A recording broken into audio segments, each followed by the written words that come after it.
Before we get talking about the Palestinians and Israelis, I'd like to talk briefly about this rather unfortunate-looking man, Oswald Mosley, and I hope it'll become clear why I'm doing this now. As well as being the most effeminate-looking homophobe you've ever seen, Mosley was a Nazi sympathiser who created the British Union of Fascists in 1932. Before 1939, there was a good deal of sympathy for fascism in Britain, and at its height the British Union of Fascists voted around 50,000 members out of a population of around 40 million British people.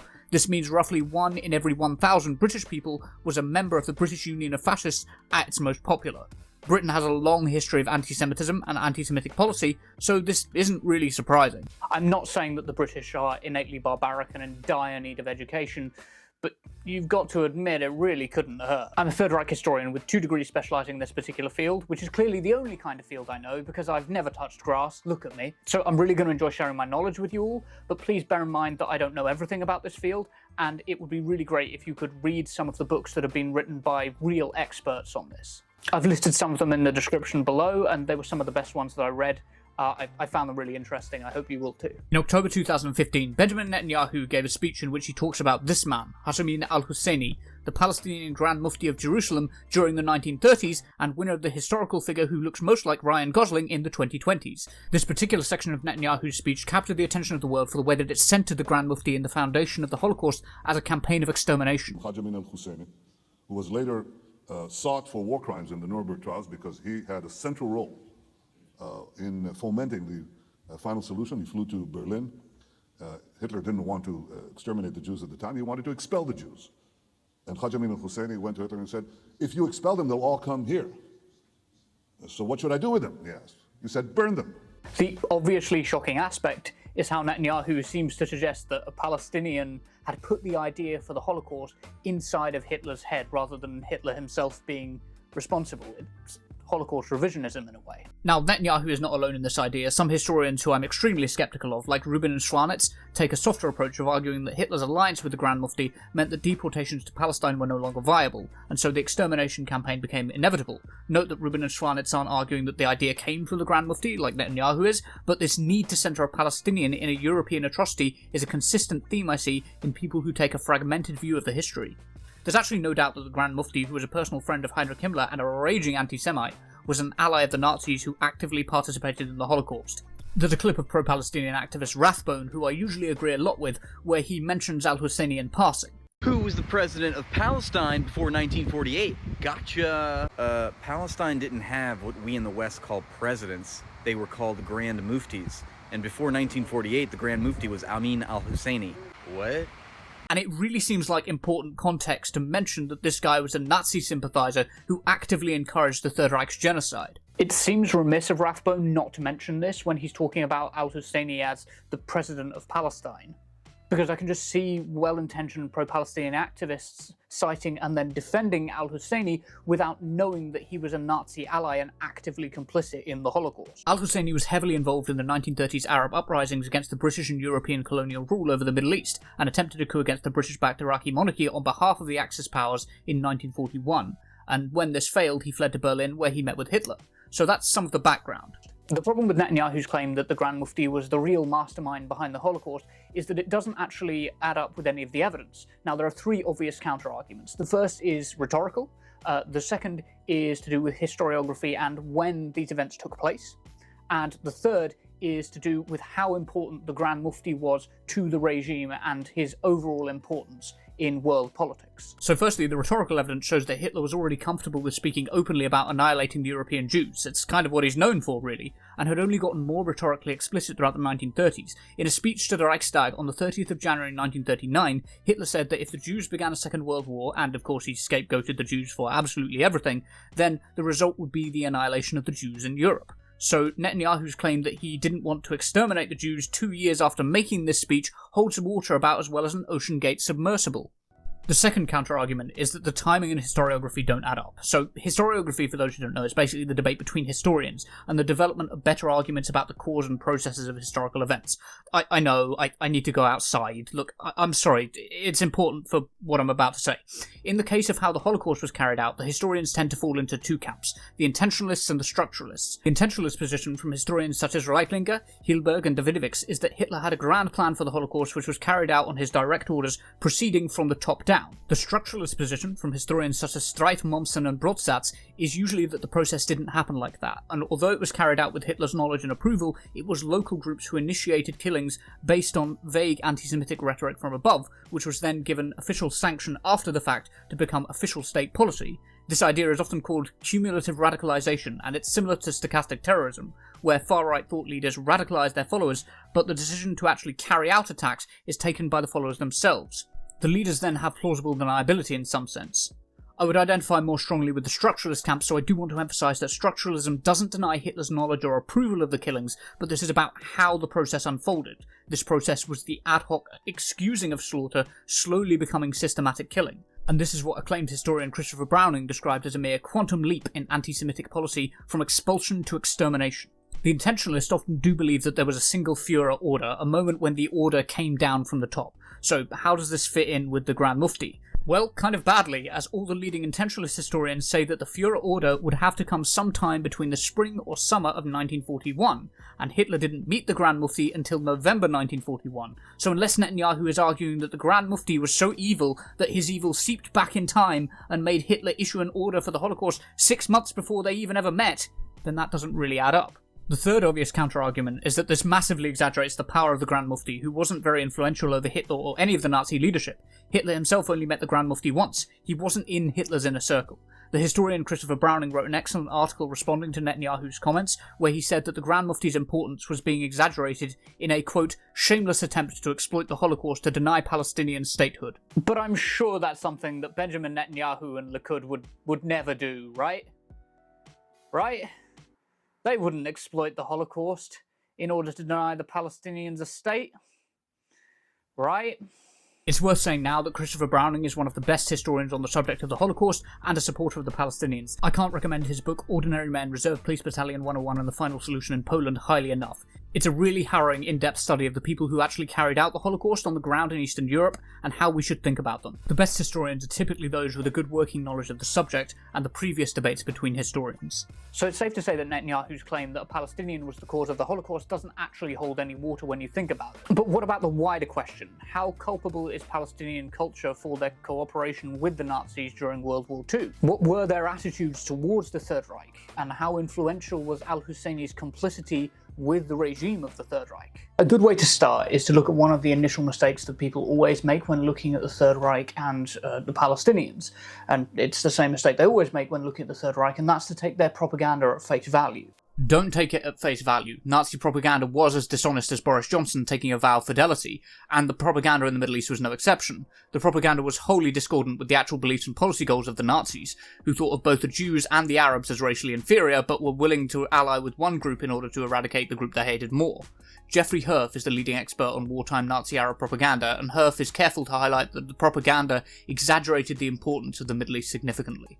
I should mention that Herf has some objectively terrible takes on the Gaza conflict, but he is useful as a historian, not a political commentator. The Nazis did not have a close relationship with the Middle East and had very few allies there, but you wouldn't know that from their propaganda. Although the advanced printing presses were very important in elevating Nazi-Arab propaganda, by far their most useful tool was the one that had been the most useful in Germany as well: the Volksempfänger, the People's Communicator, the radio. Radio broadcasts were essential to the Nazi strategy because literacy rates were extremely low in the colonised Middle East, and their propaganda was very much imperialist recruitment meets fresh and fit podcast bro. The propaganda was typically masculinized and chauvinistic. Broadcasts emphasized how Germany had bled from the same wounds as the Muslim world, they shared many manly qualities, and they had also been denied their honour by Britain, but Germany had been strong and defied the European imperial powers. Nazi propaganda didn't use the same content in Germany and Europe as it did in Palestine. Mein Kampf and Aryan supremacist rhetoric were weirdly omitted in favour of emphasising selective links between the Arabs and the Germans. It's almost like white supremacist rhetoric wouldn't have gone down well in a region where non-white people were subject to colonial oppression. Still, they managed to use selective interpretations of scripture and history to try and demonise the Jewish people as a powerful Anglo-American imperialist force. For this purpose, they even issued statements encouraging the use of the term anti-Jewish as opposed to anti-Semitic, which could also be applied to Muslims in Palestine too, who were also Semitic peoples. There was a definite improvement in the quality of their propaganda after 1941 when the Grand Mufti became involved. He was able to use his knowledge of scripture to select parts of the Quran and the Hadith and present a false compatibility between Islam and Nazism. That said, the Nazis were tapping into real injustices committed by colonial powers in the Middle East, exploiting them for their own ends. The goals of the Nazis may have been wildly incompatible with Arab nationalism, but the Nazis were desperate for allies in the Middle East. A good way of looking at this is to compare it to the way that PragerU uses the term Judeo-Christian. PragerU will regularly use the phrase Judeo-Christian values to create a false historic kinship between Christianity and Judaism that erases the reality. It frames Christians and Jews as allies fighting against destructive foreign Muslim values. In reality, Christian history is full of anti-Semitism. The Nazis essentially pulled the same trick, except they erased the history and reality of their eugenicist ideology in order to falsely align Islamic and Germanic values. To be clear, I'm not saying that PragerU are Nazis, but it is interesting that in both cases, one cultural group is represented as the existential threat to the other two. And it was a false interest, intended to exploit the Palestinians. It's worth noting that a German SD report, issued just a few years earlier in 1937, specifically prohibited the promotion of anti-Jewish sentiments among the Muslims in Palestine, because it might hamper Germany's efforts to forcibly deport Jewish people there. The Germans had no loyalty to the Arab cause, they just wanted to use them. In Germany, Jews were portrayed as being behind the war, and communism, and capitalism, and Eva Braun standing on a Lego brick. And in the Middle East, they were portrayed as being behind imperialism, because that's what people in the Middle East hated the most. It's classic scapegoating. Whatever people hate the most, you blame on Jewish people. So you see, Europeans blaming minorities for the crimes of other Europeans is not a new story. As time went on, it became increasingly obvious that the propaganda was out of touch with the reality on the ground, and totally mismatched with the regime's actual policies. So if the propaganda is misrepresentative because it's slanted towards German aims, what was the reality of Palestinian views on Germany and anti-Semitism? How did the Palestinians see Germany's role in the world? It's worth saying firstly that support for Nazi Germany in the Arab world has been massively exaggerated by those who wish to deny the Palestinians a state, and by Islamophobic campaigns in the Western world after 9/11. The Nazis absolutely had plans for the Middle East, and Hitler undoubtedly wanted to extend the final solution into the Middle East, and this would have involved Muslim collaborators, but as has been pointed out many times, that should only make them as complicit as European states. But that's speculative history, and we really should compare what we actually know about collaboration in the West and Arab states. High estimates of those involved in the Arab uprising against British rule in the 1930s estimated that about 22,000 took part. Now, to be clear, these people were not Nazis, but the Grand Mufti was a senior figure, so we'll take the very generous concession of assuming that all 22,000 were Nazis. But even if we concede all of that nonsense, which is far too generous to the Islamophobic narrative, it would still make Britain a more collaborative country than Palestine or the Arab world. We know, because I set this up by telling you at the start, that some 50,000 British people were paid members of the British Union of Fascists under Oswald Mosley. It's safe to say then that if Palestinians are Nazis because of their collaborationist history, then Britain must be ultra-Nazis. There's no getting around the fact that every state in the 1930s had detractors who were sympathetic to Nazism. There's a common idea and assumption that Arabs are naturally inclined towards anti-Semitism and are deeply anti-Semitic themselves. Historian Klaus Gensick made this very argument and was rebutted by fellow historians Mollman and Kolpers, who point to Nazi collaboration in Eastern Europe, and the Eastern Europeans were just as inclined, if not more so, to harbour anti-Semitic tendencies. So we can dismiss the natural inclination theory, but what actually drove some Palestinians and Arabs to support the Nazis? Well, for the Arabs, the support was one of convenience rather than a staunch belief about some shared ideology. Part of the reason Nazi propaganda was so ineffective was because the ones that supported Germany weren't often interested in their supposed ideological links, they just wanted to repel British imperialism. Germany was seen by the Arabs as the only major European power that hadn't subjected the Arabs in colonial projects. Of course, the missing word there is hadn't yet subjected the Arabs to colonialism. But nonetheless, Germany was seen by a lot of the Arab world as the anti-colonialist European power. And this perception isn't something that started in the 1940s. Churchill was warned by the Arab delegation that the people of the Levant and the Arab region might take up common cause with Germany or Russia over Britain's subjugation of Palestine, and this warning came in 1921, long before the Nazis came to power. The Arab collaborationists weren't driven so much by a shared belief in Nazi ideology as they were by their desperation for any European ally. They needed an anti-colonialist European ally, and the Nazis told them that's what they were, even though they weren't. Because the Nazis equally desperately needed a foothold in the region and access to all of the oil and resources of the Middle East. And some Arabs did well out of this alliance, expanding their own influence for a time. Arab nationalists exploited the power of the Third Reich and their media infrastructure, while the Third Reich shifted them away from 19th century religious anti-Semitism, which was already very prolific in Europe and in the Middle East, towards the new racial anti-Semitism that had some heavy basis in paranoid conspiracy theory. There was a lot of anti-Semitism involved, but it's important to understand that just as in Europe, they were attempting to build on existing anti-Semitism, and were only having mixed successes. The constant problem was that the Arab nationalists were more interested in opposing the British than in any particular ideological support for the Third Reich. A 1943 Berlin Foreign Ministry report said that their anti-Semitic and anti-American propaganda had been so ineffective precisely because the Arabs were not inclined to oppose Jews or Americans, but they were just more focused on opposing British rule. More than anything, it was not a black and white picture across the Arab world. Turkey implemented a special transit law to allow Jewish refugees from Europe to pass through Turkey to reach Palestine, but there was certainly anti-Semitism among Muslim leaders at the time, and a Washington OSS report from June 1945 found that most Arabs had an apathetic view towards the Nazi war leaders, but apathy towards anti-Semitism only makes Arab leaders as bad as European leaders, who were also very anti-Semitic. The problem is that this tendency is exaggerated by people who oppose a Palestinian state. In my opinion, Rubin and Schwanitz are a great example of historians who exaggerate the willingness of Arabs to participate in the Holocaust compared to other groups. In their book about Nazis, Islamists and the making of the modern Middle East, they say that in virtually every case, other than that of al-Husseini and his colleagues, the Nazis had to apply force or heavy pressure, including on Mussolini and Vichy France, to get anti-Jewish measures carried out, let alone mass killings. Aside from the local fascist movements in other places, only the Arab and Islamist allies were eager supporters. So this really is just a wild exaggeration and misrepresentation of the Mufti's importance. Most of the Arab world fought against the Nazis in World War II, and there was very little unrest in the Muslim world despite the opportunity to rebel against the British, which many obviously wanted to do. It's ridiculous to say set aside from local fascist movements, because al-Husseini absolutely was a local fascist leader, with about as much support in the Arab world as fascist leaders had in Europe. The exaggeration at play because they are Muslims or Arabs is, in my view, really quite blatant. After all, most of the Holocaust victims were killed in Eastern Europe, with little, if any, dying in the Palestine region. This was a European crime and should be remembered as such. So we've established that there were very few Arabs and Palestinians who supported the Nazis, and even those who did seem to have largely been using it to oppose the British.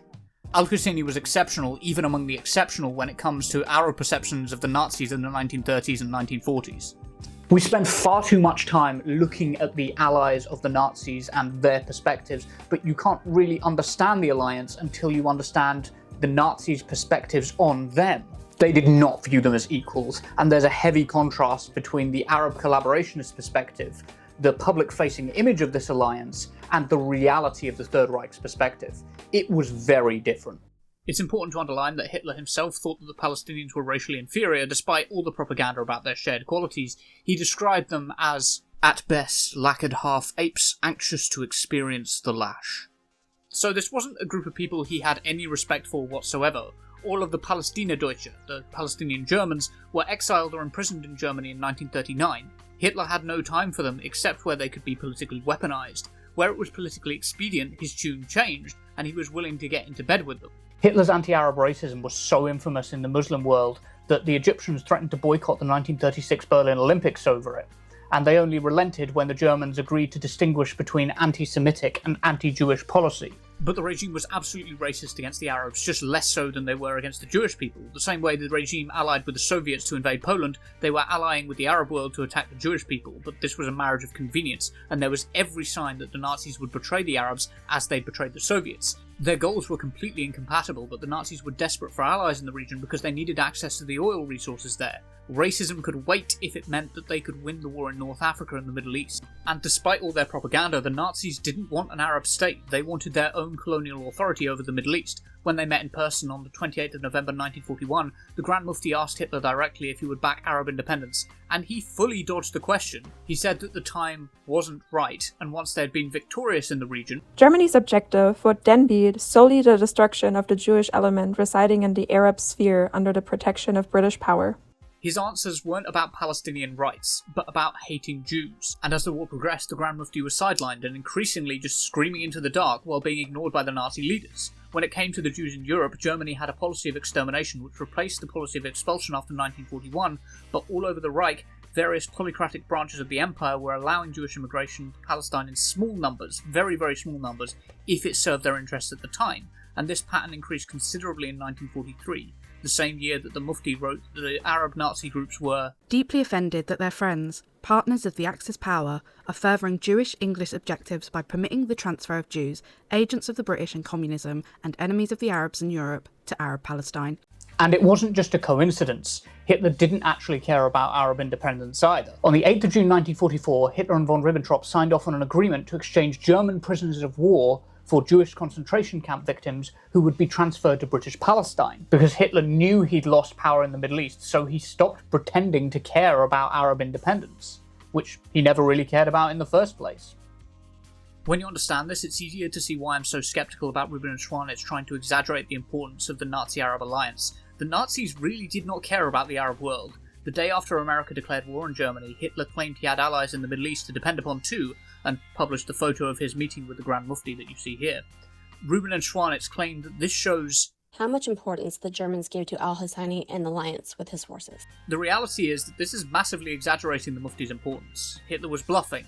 How do I know? Well, for one, the Grand Mufti was part of a small group of radicalised exiles with relatively little power in Palestine itself, and two, Hitler was desperate for any allies in the Middle East, because the most powerful economy in the world had just declared war on the Germans, and they were anxious. And three, Hitler only met the Grand Mufti once. Yes, I really want to emphasise this point. All this exaggerated importance is being made over a guy Hitler literally didn't meet with more than once. Al-Husseini asked to meet with Hitler time after time in 1943, but wasn't considered important enough for Hitler's time. So what does this say about Hitler's views on Palestinian independence? Well, it seems pretty consistent with the position that Hitler had laid out in Mein Kampf a full 16 years earlier, where he'd said that the Arabs were racially inferior, so he couldn't support their cause in Palestine. As a Völkischman who appraises the value of men on a racial basis, I'm prevented by mere knowledge of the racial inferiority of these so-called oppressed nations from linking the destiny of my own people with theirs. The Mufti correctly interpreted that, in the end, the Arab Nazis had shown true loyalty to the Germans and had gained very little in return for it, as he often expressed in his letters to the German Foreign Office. The truth is that the Third Reich never cared about Arab independence or Palestinian rights. They didn't care about decolonial efforts. They just wanted to establish their own empire that could replace the French, British and Americans in the Middle East. They were a colonial power. Hitler thought of the Arabs as racially inferior. He only met with the Grand Mufti once, and he started ignoring him long before the D-Day landings began. It was a marriage of convenience, not an eager alliance between willing participants. And it certainly couldn't have stood the test of time. A fair question at this point is, well, what about the Arab Muslim SS battalion led by al-Husseini? Well, it's true that al-Husseini and Himmler were friends, and Himmler was keen on a Muslim branch of the SS led by al-Husseini, which was created in February 1943 and named the Handschar SS. Some Islamophobes love to hold this point up to try to prove that the Palestinians and the Arabs have secretly always liked the Nazis and they've secretly always been allied with them. They're kind of the same, you know? But there's several problems with this narrative of the big bad Arab Muslim SS battalion. One problem is that it was almost entirely made up of white Europeans, so it's not really an Arab battalion at all, and most of the small number of Arabs who were involved were forced into it after spending time as prisoners of war. The majority of the recruits came from Muslim areas of Eastern Europe, particularly the Bosnian region and Croatia. It was mostly made up of white people, so they were the big bad Muslim battalion, not the big bad Arab Muslim battalion. Or so we thought. It turns out that the Grand Mufti wanted it to be an exclusively Muslim battalion, but the Third Reich wouldn't let him close off applications from Bosnian Catholics, so a lot of his recruits were white Catholic Christians, so really the Handschar SS was just a big bad SS battalion. Or maybe not. It turns out they reported absolutely huge levels of desertion in autumn 1944 according to the German Foreign Office, so they were a big bad Arab Muslim SS battalion, but without being big, and without being bad, without being Muslim, and without being Arab. So it turns out that they were just an SS battalion. And again, Nazi collaborators were found all over the world. The Mufti only really noticed in 1944 that Hitler had set up the Handschar SS battalion in order to distract the Mufti, in order to give him something to do, so he wasn't looking at Palestinian independence, which the Nazis were contributing absolutely nothing to. So even from the Mufti's own perspective, it was a distraction tactic. It wasn't a serious commitment to, or a serious alliance with the Muslim world. It was a distraction for long enough that they could betray them. The Handschar SS was not a symbol of the Nazis' love for the Palestinians or Palestinian loyalty to the Nazis. It was a sign of how weak and fragile the Nazi claims about their alliance and their commitment to helping the Grand Mufti actually was. How little support they actually had in the region.